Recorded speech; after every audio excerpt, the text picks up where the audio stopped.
दुनिया की सबसे रहस्यमयी जगहों में से एक इजिप्ट आज भी कई अनसुलझे रहस्यों से भरा हुआ है। कई हजारों साल पहले बनाए गए यह पिरामिड्स, जतन किए गए मृत शरीर यानी ममीज और प्राचीन काल का इजिप्शियन कल्चर अभी तक कई राज छुपाए बैठा है, जिन्हें आज की मॉडर्न टेक्नोलॉजी भी उजागर नहीं कर पाई है।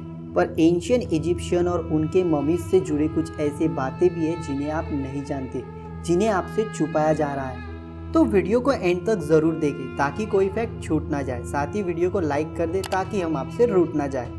दोस्तों, मिलियंस ऑफ ममी को अपने अंदर समाये रखने वाला इजिप्ट अपने ममीज को लेकर काफी चर्चे में रहता है। बट अगर मैं कहूँ कि ममीफिकेशन का इन्वेंशन इजिप्शियन ने नहीं किया है तो शायद आप आश्चर्यचकित हो जाओगे, पर यह बात करेक्ट है। साउथ अमेरिका के चिंचोरो कल्चर के लोग जो कि आताकामा डेजर्ट में रहते थे, जो कि अब का पेरू एंड चिले कहा जाता है, इन्होंने इजिप्शियन के 2000 साल पहले यानी आज से लगभग 7000 साल पहले डेड बॉडीज को ममीफाइड करना शुरू कर दिया था, जिसका खुलासा तारापाका यूनिवर्सिटी के फिजिकल एंथ्रोपोलॉजिस्ट बेर्नार्डो अराइजा ने किया।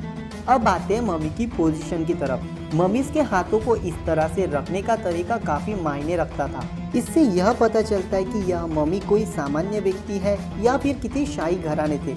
आप जिन ममीज की तस्वीर देख रहे हैं, इन ममीज के हाथ छाती पर है और एक दूसरे को क्रॉस करते हैं। इस तरह से हाथ सिर्फ उन ममीज के रखे जाते थे जिनका संबंध राजघराने से होता था। तो अगली बार आप किसी ममी को देखकर पहचान सकते हो कि यह राजघराने से है या फिर कोई सामान्य व्यक्ति।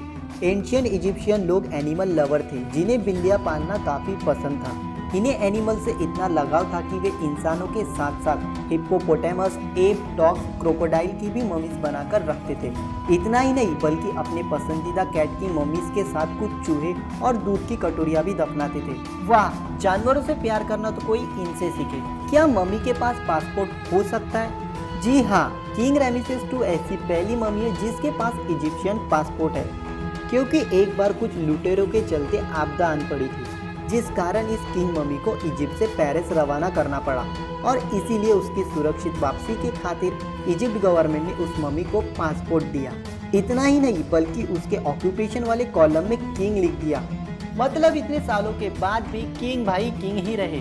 एक राज की बात बताऊं, मध्य युग के दौरान यूरोप में मम्मियों की दवा के रूप में बड़ी मांग थी, क्योंकि यूरोपियन लोग मम्मी को उबालकर उनसे तेल निकालते थे और उस तेल का उपयोग चोट, पेट में दर्द और अन्य बीमारियों के लिए किया करते थे।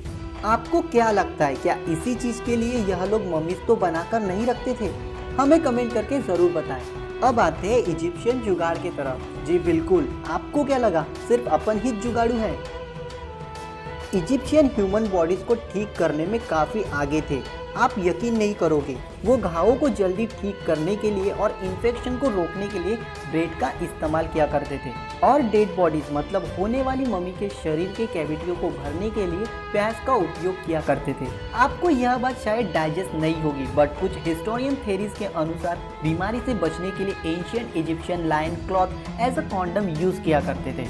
And according to paper published in Indian Journal of Urology, वे बीमारी से बचने के लिए पशु मूत्राशय का उपयोग भी करते थे। शौक लगा, शौक लगा, शौक लगा, लगा।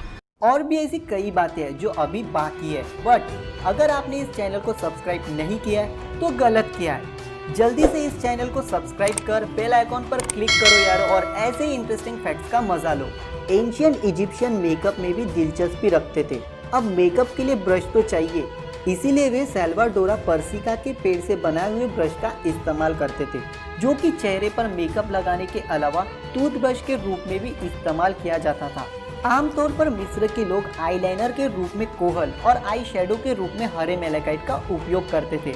इजिप्शियन से जुड़े इन बातों को जानकर शायद आप शॉक हो गए होंगे, पर ऐसी बातें छुपाकर नहीं रखते, इन्हें दोस्तों के साथ शेयर भी करते हैं। और भी ऐसे कई इजिप्शियन जुगाड़ अगर जानना चाहते हो तो चैनल से जुड़े रहो।